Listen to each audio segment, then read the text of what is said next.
Hello, boys and girls. It's a joy to be able to just spend a few moments with you on this Christmas Eve. And, I was thinking how this past year must have been for you.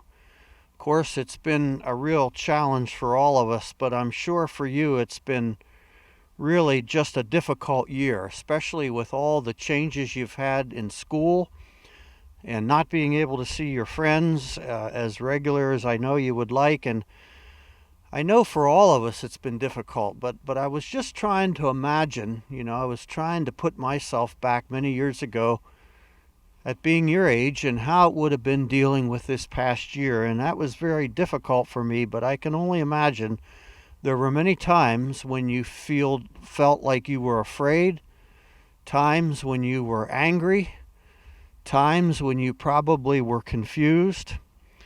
And, I can share with you that we felt the same way. I know I certainly did. There were certainly times in the last year when I felt scared. There were times when I was confused, and there was times when I was just angry because life had changed so much and we just couldn't do the things that we normally like to do, especially during the holidays. But one of my favorite things to do during this season is to go around at night and look at the beautiful Christmas lights. There's just something about Christmas lights that just cheer us up. They just bring light. And of course, light is one of the powerful messages of Christmas, because Jesus coming to us, that gift, brings light to the world. So it's a joy that we can be here. We're at Mr. and Mrs. Finneyfrock's new home. We're over on the west side of Waynesboro. They moved in the past year. And when Heidi and I were driving around looking at lights just recently, we didn't even look up their address.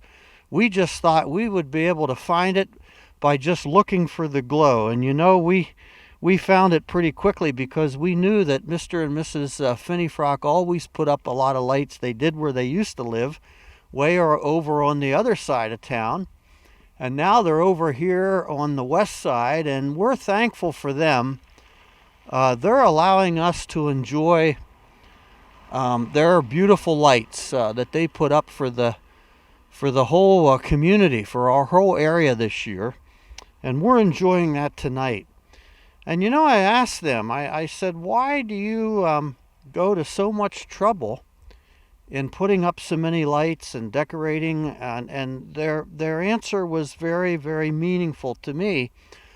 It's a challenge for me, because I don't put up near as many lights as they do. And the few lights that I have up, they never work right. I always have some that are out. In fact, I have some that are out at the house right now that I haven't gotten that partial part of the string to work yet. But you look at these lights around us. I don't know how Mr. and Mrs. Finneyfrock do it, but I think everything's lit up here tonight. It's just amazing to me. But I asked them, why do they go to the trouble to do this? And they kind of gave me two answers. And the one was that they just wanted the whole world to know the true meaning of Christmas. And, I think that's important. As we look at this tonight, how can we, not know what the true meaning of Christmas is? Because it's communicated to us very, very beautifully here. God's love for you with the cross. And we have God's gift with Mary and Joseph and the star. And this is just really a nice message. But the other thing that they shared was probably, not many of us know this, but they lost a little girl. It was a tragic accident. And that was quite a few years ago now, but that was, I just can't imagine what that must have been like. But they shared with me that another reason why they like to do this is because they like their little girl to be able to look down from heaven and see the beauty and just be sure that they know that they're here and thinking about her and just, looking forward to that day when they can be together again. And that's just really a beautiful message, I think, of this Christmas season. But I think it's important for us. This has been a scary year, and we've certainly had reason to be afraid, and There's nothing wrong with being afraid. I think we've all been afraid if we're honest at times. And one of the powerful messages of Christmas, and it's one that I think is so important to us, especially this year, when the angel came and announced this amazing birth, the first people to hear it were the shepherds. And the angel reassured them in saying, "Don't be afraid.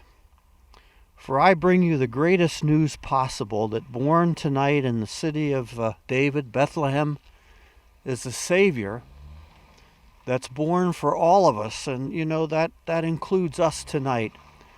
And I think that's just an amazing gift for all of us tonight at Christmas, that God reminds us in the gift of this child, in the beauty of this night, is that we don't have to be afraid.